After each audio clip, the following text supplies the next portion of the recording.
you're wondering why I'm sitting like this, it's because I'm having basically a crisis. The anime I'm about to talk to is so good, this video cannot do justice to it. I'm not even joking. I literally ramble, I literally have to cut bits out because it felt like I was just waffling at that point. At times, I'm literally stuttering at this point. It's that good. Please, when you hear the name of the anime, go watch it. Don't stop, watch. Just go watch the anime, I'm being dead serious. A couple of years ago, I did a martial art called kickboxing, and I kept doing it for 4 years when then, COVID hit and then I had to stop that. And then I recently just now started redoing it again. And I must say, I am enjoying life. It's pretty good to do it. Now, there were two reasons why I initially started kickboxing, right? One was my Polish friend who started in the first place, shout out to the Polish. And another reason, surprise, surprise, was an anime.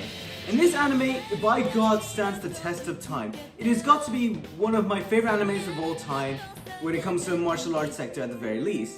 And that is, it is Baki's, I'm kidding, this anime is not Baki. It's not even close to that, no. This is KenIchi, the Mightiest Disciple.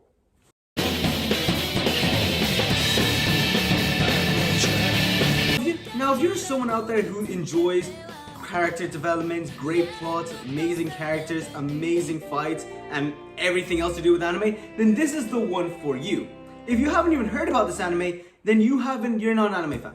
Plain simple. It literally baffles me that many people do not even know about this anime yet, and yet they talk about Baki and Ippo, I don't know, whatever that boxing anime was. That's actually pretty good too. But today's about KenIchi. This anime literally changed my life when I was a young kid, and this is the thing that, like I said before, ultimately inspired me to go on to do martial arts. So I thought I'll give this anime the credit deserves, because I feel like people don't talk about it enough, and tell you guys why I liked it and why it got me into martial arts in the first place. Before we do start, here's a trigger warning. One, I might mispronounce some of the names in martial arts used in this, especially one of them, and two, spoilers. Spoilers. If you don't want to know what happens, I highly suggest you watch that anime first, because by God, it is literally amazing. But with that, guys, let's take a look at this amazing anime. So the plot of this is pretty simple, to be honest. You follow the main character called KenIchi, who unfortunately gets bullied, a lot by the way I might add, until one night he meets a girl called Miu after she saves him from a bunch of thugs, and from there she introduces him to her dojo, where he has a ton of masters who teach him many martial arts ranging from Muay Thai to Jiu-Jitsu. While the plot may seem simple, I can assure you the anime itself is really great. But before we get to the good stuff, let's talk about the bad stuff so we can then move on to the good stuff, because scientifically, that cheers you up. So, the bad stuff. Okay, now that I'm done with that, let's talk about the good stuff now. In the anime, you were introduced to 6 masters. You have Sake, who's the karate master. You have Shigure, who's the weapons master. Then you have Apachai, who's the Muay Thai fighter. You have Kensei, who's... okay, yeah, he's a master, but he's also kind of creepy, I'm not gonna lie. His martial artist, he's Kenpo. I'm gonna be honest with you, I've never heard of that, so comment down below if you've heard of Chinese Kenpo. And then you obviously have Akesame, who's the Jiu-Jitsu one, and then you have Miu's grandfather, of course. I guess you could say Miu, but I think she's technically disciple, she's not really a master, but I could be wrong. And I think this is what makes the anime shine the most, right? Because even though, like I said before, even though KenIchi is the center of the thing, and even though he holds everything together, the anime does such a good job with the masters, you don't feel each of them are either underdeveloped or they give a bunch of spotlight to one specific master. You know enough information about them for you to care about each of these characters. Personally, I think they did a good job all across the board. Now I could go on talking about every single master, but I'm just going to focus on one that personally was my favorite, and I hope a lot of people out there. If not, that's fine, and please don't show up to my house with pitchforks and knives and try to burn down my house with my opinion. My favorite master is Akesame, the Jiu-Jitsu master, and I'm sorry, alright? This guy is just one of the coolest masters I've seen in an anime before. If you said something, he probably can do it. It's literally insane. This guy creates sculptures. He's basically a doctor somehow. It's phenomenal what he does in this thing. But that's not the reason why I'm a big fan of him as well.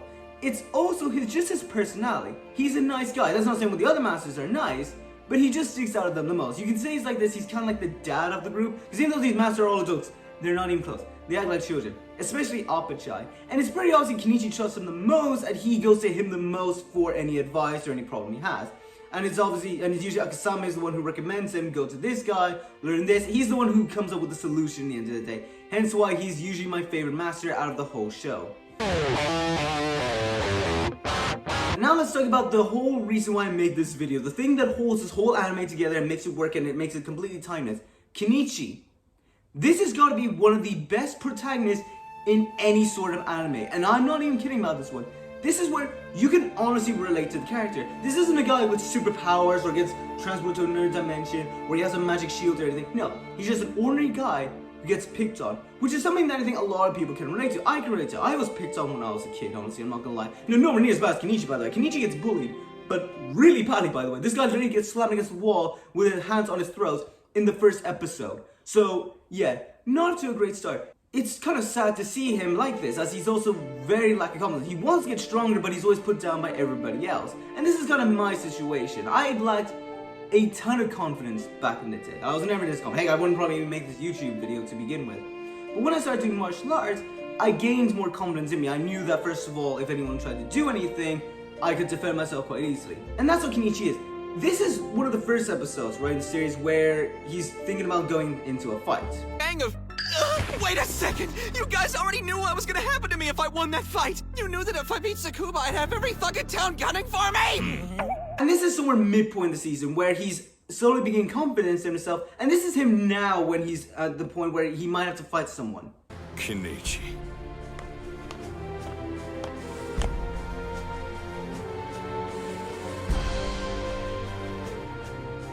That was good. Like, I literally pumped my head up, I was like, yeah, let's go, yeah. I was that insane. I'm a kid. Hey, I still get goosebumps when I see that. See, because it feels earned. Speaking of earned, let's talk about something that unfortunately affects a lot of anime, movies, and TV shows, and that is plot armor. You hate it, I hate it. Unfortunately, at times, the plot will just dictate say that yes, he won because the plot said so. But thankfully, with KenIchi, that's not the case. There are times when KenIchi will learn a special technique and he'll still lose. Speaking of losing, KenIchi in this anime takes a beating. Like, I'm not even kidding. Remember that when I said he was being choked against the wall? Well, at some points, he gets stomped on the head. Yeah, stomped on the head, and yet he still gets back up. But that's not the worst. There are times where he will question himself, is he doing this right? Is he even good at it for martial arts? Should he just quit and leave and forget about all this? And this is something that I can relate to, and I'm sure a lot of martial artists out there can relate to as well. Especially on your first day, when you look around, you see all these people who have a ton of experience, and you question yourself, should I be doing this or should I just leave? I know back when I used to do kickboxing, at the beginning I used to have my stance like this, right? Like hands out and everything, right? Until one guy came up to me and said, you should have your hand like this, so like the Dutch guard basically. On that moment, looking back now, it was kind of stupid of me to feel as any upset about it. I was kind of embarrassed, and I thought to myself, should I really like give up kickboxing? Because, you know, if I can't even get the proper stance right, what am I doing with myself? But to the guy who recommended you do the Dutch guard, thank you. You are a hero. Because by God, that Dutch guard's good, guys. Don't let people say that's not good. It's great. When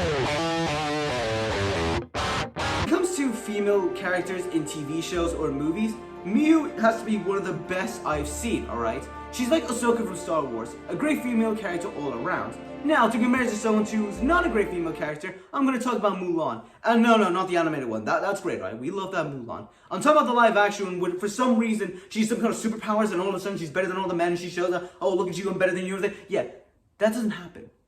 Not even close in this. Unlike Mulan, who I feel like a lot of female viewers will not be able to, you know, feel attached to or relate to whatsoever. Because again, that's the one that has some special chi power that makes her fly all over the place. It's ridiculous. I really hate that movie. I really hate that movie so much.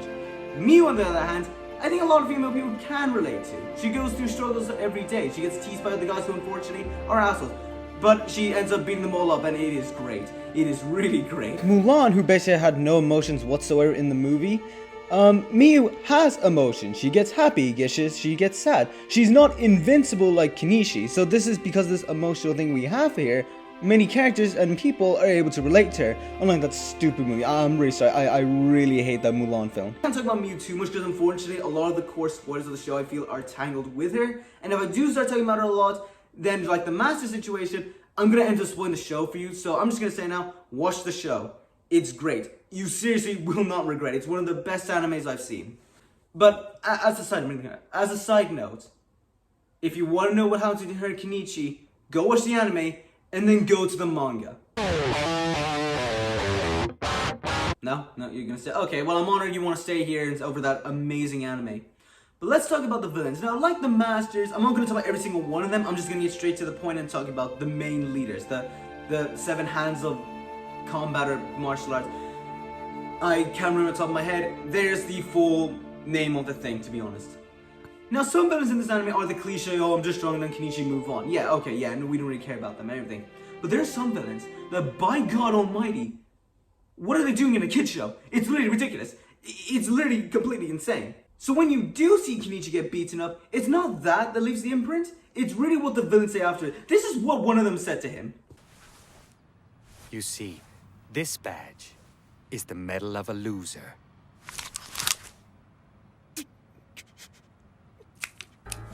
I want to remind you, this is a kid's show. Made for kids. What is going on right now? What makes the villains even greater in this anime is the fact that some of them just want to see KenIchi suffer, right? They don't really have any big end goals. I mean, okay, some of them want to take over the world in martial arts, which I don't know how they would accomplish that, but sure, okay, do, I guess, A for aspiration, I guess. But some of them just want to see the guy suffer. They literally screw him over. One guy tries to see Mew from him, which, by the way, what the hell? What the hell, you're really gonna do that to me? You know, right? The greatest couple of maybe in all anime history, you're really gonna do that? Thankfully, it doesn't work, so you can all calm down and everything now.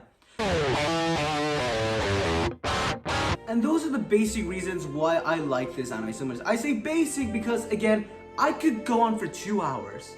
And even then, I couldn't do justice to this amazing anime. It is so good. Not just because of the effect it has on me, why I did martial arts and everything, but it's just good. It's pretty good. The characters are great. The character, the main character KenIchi, is not a god. He's a normal guy like us. He literally suffers, but he gets back up. He gets the girl and everything. And he beats the villain, and it's very satisfying when he does it. It's great. I do love this anime a lot. Unfortunately, there's one complaint I have here is that it never got a season 2. A lot of people might be thinking to yourself, well, why didn't it get a season 2? If it was so good, then it should have been great, right? Well, unfortunately, let's do it like this, right? The manga was created in 2002 and ended in 2015. Yeah, 2015. This is over like 500 chapters in this.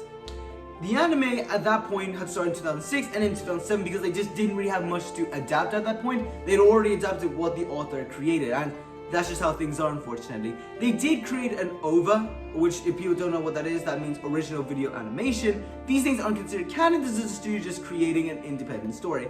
And good to be honest here, I'm not the biggest fan of it. Don't get me wrong here, I guess it was kind of cool to see them back, but this kind of felt more like as a cash grab rather than the actual thing. There was something missing. While the animation looked great, it was meh. It was meh, to be honest. It felt empty shells looking at it. It wasn't really fun. I don't really know how to put it. It just felt like it was missing something that the original had and this one didn't. And that, guys, that's the video. And to be honest, this is the hardest video I've made because I can't do this anime justice. I really can't. Go watch the anime. You'll love it. But with that, I'll catch you in the next one.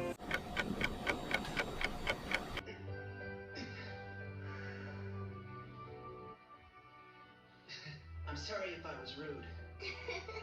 This is way too good. I can't watch this again.